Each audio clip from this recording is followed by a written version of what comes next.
Araw ng linggo, pinasukan ako ng booking. Malapit lang din sa amin, kaya pinuntahan ko na agad si Sir para pick upin. Valenzuela to Marikina nga pala to. 17.5 kilometers na may 38 minutes na biyahe. Pagdating nga sa drop-off ay umuulan. Kaya agad-agad nang inayos ni Sir ang kanyang mga gamit para makapagbayad na rin sa akin. Pag-abot ng bayad ay binigay niya na agad yung helmet at agad akong naghanap ng silungan. Gapangalan ng konti at pinasukan din ako dito sa may Provident Village. Marikina to Makati naman ang magiging biyahe namin. 13.2 kilometers na may 28 minutes na biyahe at agad ko nang pinaandar ang aking motor para di kami abutan ng ulan. Pagdating dito sa drop-off, sobrang init. At hindi kagaya dun sa Marikina na umuulan-ulan. At agad na nga nagbayad sa akin ng pamasahe si Sir. Itong pangatlong booking, dito na nga pala ako sa may Mandaluyong pinasukan. Mandaluyong, to Makati naman ang biyahe nito. 4.7 kilometers naman ang layo nito. Nagmamadali nga pala si Sir kaya hindi ko na na-screenshot yung oras ng biyahe namin. Pagsakay niya, agad ko nang piniga yung silinyador para makaalis na agad kami. Agad-agad na nga kaming nakarating dito sa drop-off ni Sir. Wala na nga pala siyang babayaran kasi cashless nga pala to. Ang tangkad nga rin pala nito ni Sir kaya hirap na hirap ako mag-drive. Kasi tumatama yung tuhod niya sa aking siko. Pinasukan na nga rin pala ako ng pang-apat na booking. Kaya pinuntahan ko na agad. Makati to Quezon City naman na magiging biyahe. 13.7 na may 31 minutes ang aming babaybayin.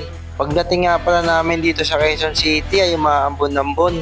Buti na lang di lumakas yung ulan kundi magiging basang sisiw na naman si Mobit. Pagbaba nga ni Madam ay nabot niya na agad sa akin yung helmet. At nagbayad na siya ng kanyang pamasahe. Panlimang booking, umulan nga, buti, huminto agad. Kaya pinuntahan ko na agad yung customer. Dito nga lang pala yung sa Escopa papunta sa Ayala Mall Feliz. 4.1 kilometers at 8 minutes ang babiyahihin namin. Dumating na nga pala kami sa drop-off. Sobrang bilis lang kasi araw ng linggo at walang traffic. Cashless na nga rin pala to kaya wala nang babayaran ng aking customer. Pang-anim na booking, pinuntahan ko na agad. Paambon-ambon nga lang pala dito sa Marikina. Pero buti na lang hindi tumutuloy yung ulan. Marikina to Marikina nga lang din pala ang biyahe nito.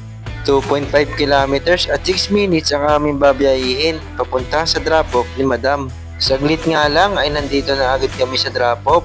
Wala na nga rin pala siyang babayaran kasi nakapagbayad na siya doon kanina sa may pick-up. Pang 7 booking, si Sir pala yung sasakay. Kala ko kasi babae yung nag-book. Nagpa-book lang pala siya doon. Marikina to Marikina nga lang din pala to.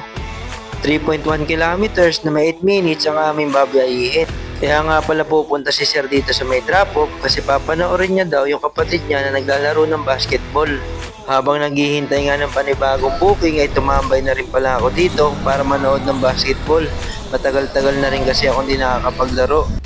Pang 8 booking, malapit lang din sa basketball court na pinagtambayan ko. Marikina to Marikina nga lang din pala to. Sobrang lapit nga lang pala, 2.4 kilometers at 7 minutes ang babiyahihin namin. Pag-araw ng linggo, maganda rin pala pumunta rito sa Marikina kasi halos puro short ride lang ang makukuha mong booking. Nung makasakay nga yung pasahero ko, agad-agad ko nang pinaandar ang aking motor para makapunta na agad kami sa drop-off. Sa sobrang lapit ng pupuntahan ni Ma'am, di namin namalayan na nandito na pala kami sa may drop-off. Agad na nga rin palang kinuha ni Madam pamasahe na kanyang ibabayad sa akin. Pinasukan nga pala ulit ako ng booking malapit lang dun sa may drop-off, halos 500 meters lang ang layo. Marikina to Cainta Rizal naman to. 3.9 kilometers na may 13 minutes na biyahe naman to. Sobrang bilis lang din na naging biyahe dito. Kaya na-drop ko na agad ang aking customer sa kanyang drop-off. Pinasukan nga ulit ako ng booking pagka-drop-off ko doon sa huling pasahero. Cainta Rizal to Pasay naman to. 17.8 kilometers na 46 minutes ang aming babaybayin. Medyo malayo-layo nga rin pala to kaya sabi ko kay Sir, kunin ko na yung bag niya at ilagay ko sa harap para hindi kami mahirapan pareho. Pagsakay ni Sir, barurot na agad. Pagkatapos ng halos 40 minutes na biyahe ay nandito na kami sa drop-off. Dito na nga lang nagpababa si Sir Tabungad para daw hindi na ako umiikot ng malayo. Habang nagpapaalam nga ako kay Sir na nag-video ako at isasama ko sa vlog ko yung biyahe namin ay pinasukan na ulit ako ng panibagong booking.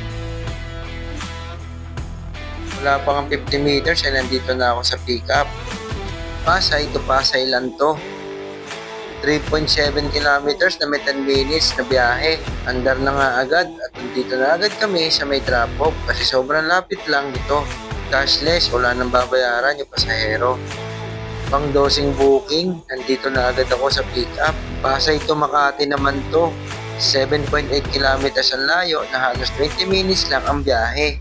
Habang nag-aayos nga si sir ng helmet, ay tinitignan ko na ang mapa kung saan kami dadaan para mas mabilis ang aming maging biyahe. Pagkatapos ng halos 20 minutos na biyahe, ay nandito na kami sa kanyang drop-off. Sinabi ko sa kanya na nagpa-vlog ako at isasama ko yung biyahe namin sa video ko. At agad naman siyang pumayag. Pan-tracing booking, pinuntahan ko na agad si Madam. Makati to Makati nga lang to. 3.6 kilometers na may 11 minutes ang aming babiyahiin sa kalsada. Pagdating sa drop-off, sinabi ko kay customer na ginagawa yung Glorieta 4. Kaya doon ko na lang siya sa gilid, ibababa para kahit papaano ay malapit pa rin sa drop-off na kanyang ipinin. Kapa nga lang konti at pumasok na sa akin yung pang-porting ko na booking. Makati to Manila naman to.